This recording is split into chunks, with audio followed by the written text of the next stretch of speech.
Halo teman-teman, perkenalkan namaku Doni. Hari ini aku mau membahas sesuatu nih teman-teman. Karena beberapa waktu lalu aku baru saja menonton film yang sangat indah di bioskop. Nah, ini film Indonesia yang berjudul Satu Kakak Tujuh Ponakan. Nah, sebenarnya aku tidak ingin mereview film ini seperti para reviewer film sih, tapi lebih ke belajar tentang hal yang saya pelajari dari film ini.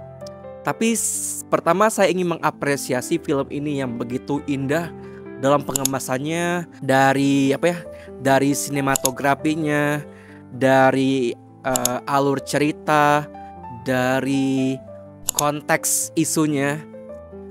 Nah, berkaitan dengan konteks isu, ini yang akan kita bahas pada video ini.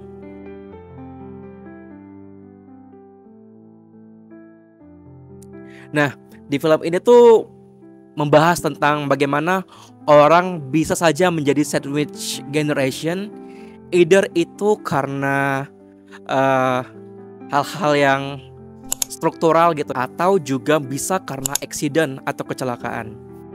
Nah, pertama yang aku ingin bahas tentang kita bisa menjadi sandwich generation karena struktural gitu ya. Misalnya keluarga kita memang tidak memiliki finansial yang baik itu karena selama orang tua kita bekerja dia tidak memiliki penghasilan yang baik, tidak memiliki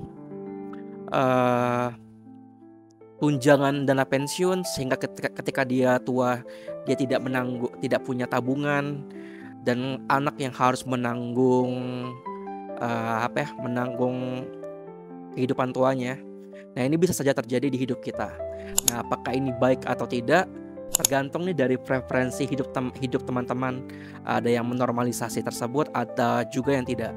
Namun kalau saya beranggapan bahwa memang sebaiknya ketika kita selagi muda harus punya tabungan, ketika kita tua nanti kita punya dana darurat atau dana pensiun. Walau ya di situasi sekarang banyak sekali pekerjaan kayak freelance, pekerja kreatif tidak sulit ya untuk mendapatkan fasilitas itu. Tapi sekarang setahu saya di BPJS Ketenagakerjaan sudah bisa kok teman-teman pekerja seni, pekerja kreatif mendaftarkan diri di BPJS Ketenagakerjaan. Di situ ada fasilitas dana pensiun.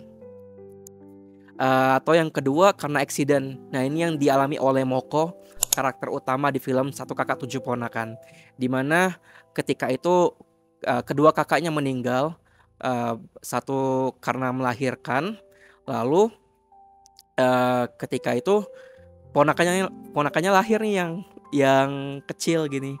Nah, dan waktu itulah ketika kakaknya meninggal, ibunya, orang tuanya sudah tidak ada, dan Moko yang waktu itu baru saja meluluskan kuliahnya langsung menjadi sandwich generation, dan dia harus menafkahi satu ponakannya yang baru lahir dan enam orang lainnya lagi.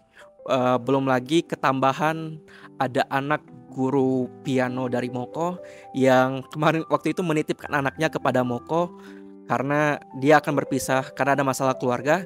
Namun karena di situ dia menitipkan sejumlah uang, dan itu mungkin jadi pertimbangan Moko untuk mau mengambil si Ais, kalau tidak salah nama karakternya.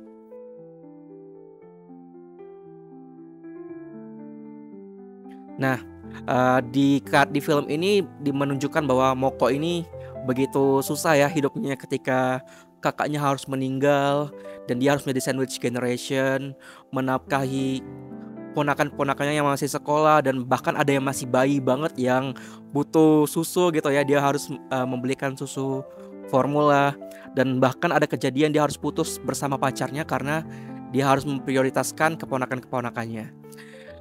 Namun di sisi lainnya saya juga melihat ya, Moko ini dia sangat menikmati perannya sebagai om yang menafkahi para keponakannya.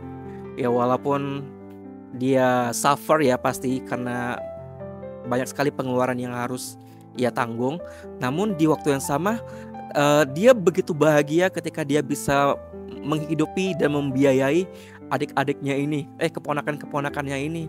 Ada tuh satu momen ketika dia lagi menunggu satu ponakannya sekolah dan dia sambil ngendong bayinya, keponakannya masih bayi sambil makan es lilin. Itu kayak dia cuma makan berempat gitu ya, bertiga atau berempat, tapi sambil menikmati nunggu sekolah, nunggu keponakannya selesai sekolah. Dan di situ tuh gila Moko, dia sangat bahagia banget walaupun dengan tekanan-tekanan yang luar biasa, pengeluaran-pengeluaran yang banyak, tapi dia sangat menikmati peran tersebut. Dan setelah itu ada juga momen ketika dia mendapatkan tawaran bekerja di luar dengan gaji yang lumayan. Dia sangat antusias mengirimkan sejumlah gajinya untuk keponakan-keponakannya. Dan waktu itu ini sialnya, dia punya abang ipar yang toksik banget, yang plot twistnya di sini ketika uang-uang yang dikirimkannya disalahgunakan oleh kakak iparnya. Dan itu kelihatan banget sih hancurnya dia, dan ternyata dia harus melihat keponakannya semuanya bekerja. Padahal dia udah ngirim uang sebanyak itu setiap bulannya agar ponakannya bisa fokus sekolah. Tapi karena disalahgunakan uangnya, dia hancur banget melihat keponakannya harus bekerja. Itu kayak sedih banget sih. Jadi emosi kita tuh kayak berlapis-lapis di ini.